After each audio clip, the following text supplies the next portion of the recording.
Welcome back to Crash Course History. We are Joy.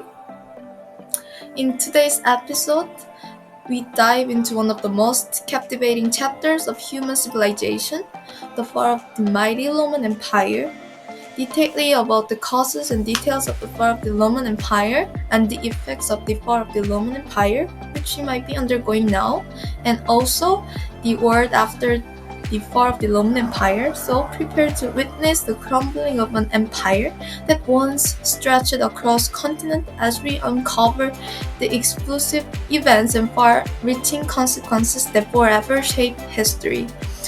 From the periodic collapse of the power to the birth of new empires, join us as we dig into the mysterious tale of Rome's decline and explore its profound impact on the world. Get ready to witness the fall that echoes through the ages on Crash Course History.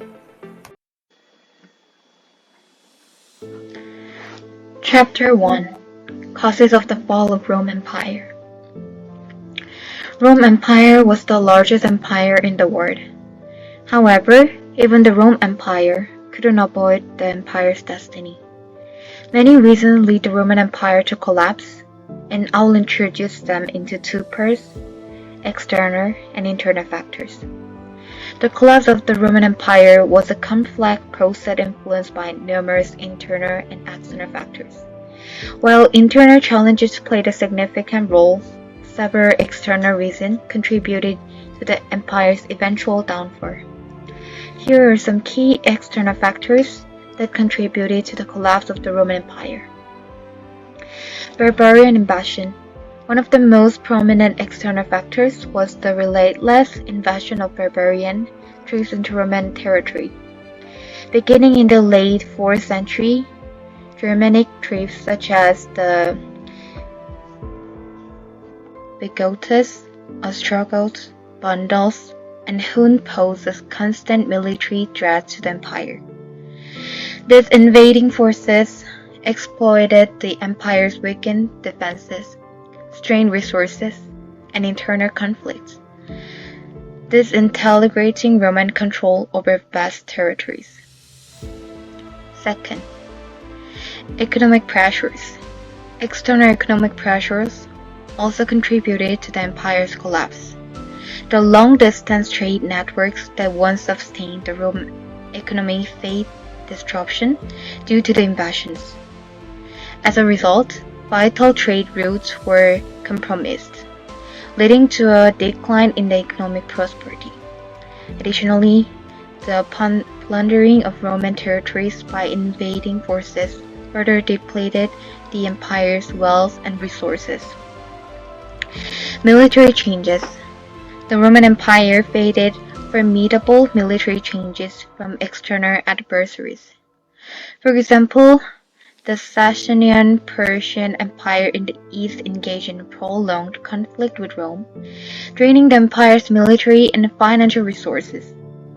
The continuous need for defense against external threats placed immense strain on the Roman army, leading to a decline in its effectiveness and further weakening the empire's overall stability. Number 4. Rise of Christianity. While not an explicitly external factor, the rise of Christianity had significant external implications for the Roman Empire. The adoption and subsequent institutionalization of Christianity as a state religion led to religious conflict and internal divisions within the empire. Additionally, the spread of Christianity weakened traditional Roman values and undermined the authority of the Roman state, contributing to social unrest and erosion of imperial power. Number 5. Overextension and administrative challenges. The vastness of the Roman Empire posed administrative challenges that became increasingly difficult to manage. The need to defend and administer distant province as the empire expanded strained resources and bureaucratic system.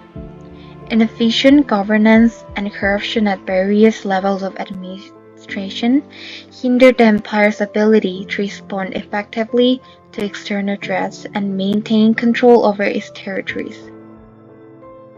Chapter 2: Attempts of the Emperor of Rome. During the decline of the Roman Empire, emperors such as Diocletian and Constantine the Great took various actions to address the challenges and stabilize the empire. Emperors tried to centralize power and restore stability by implementing administrative reforms. They implemented political reforms to centralize power, introduced economic policies to combat inflation and declining productivity, and undertook military reforms to strengthen the army.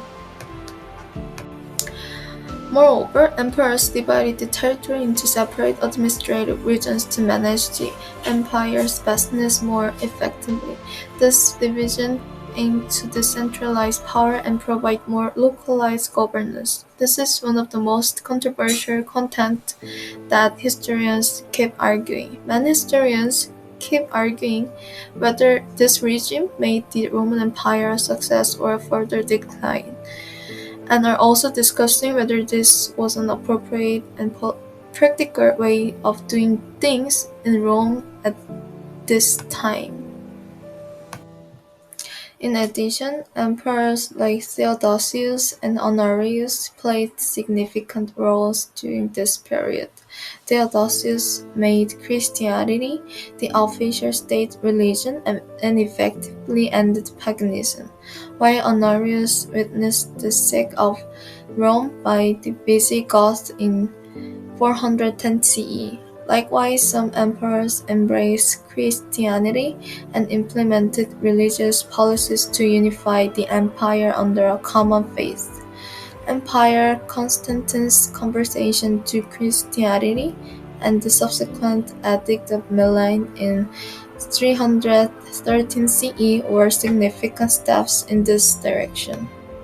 Despite the efforts of these emperors and others, the Roman Empire's decline continued due to the external invasions, economic challenges, political instability, and internal corruption.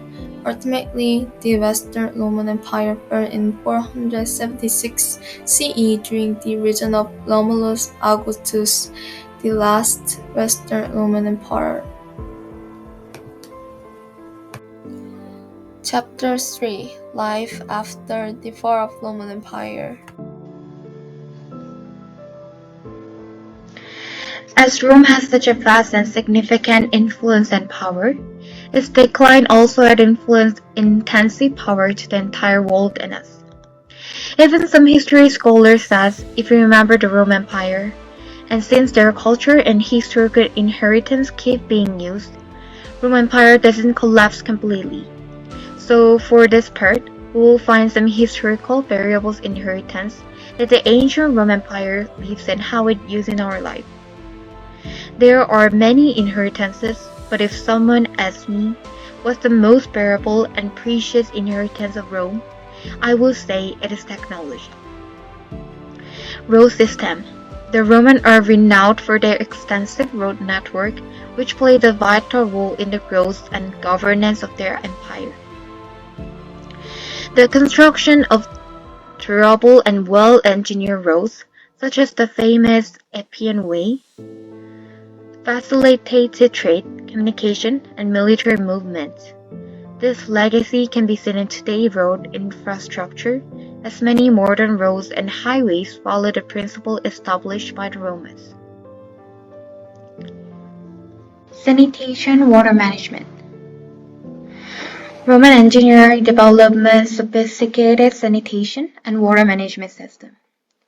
They constructed intricate aqueducts to transport water to cities, providing clean water for public baths, baths, and private households. The concept of a centralized water supply and sewage system was revolutionary then, and their ideas have influenced modern urban planning and infrastructure development. Concrete and building materials. The Romans were pioneers in using concrete as a building material. They perfected concrete composition by combining volcanic ash, lime, and aggregates, creating a strong and durable substance. This technique allowed for the construction of large-scale structures and contributed to the preservation of Roman architecture. Modern concrete is based on similar principles and remains the crucial in contemporary construction. Military innovations. The Roman military introduced various innovations that have shaped warfare strategies throughout history. Their engineering prowess enabled the construction of fortified walls, siege weapons, and military laws, which improved mobility and defense capability. Tactics such as the manipular legion and the disciplined organization of the Roman army influenced later military formations and strategies.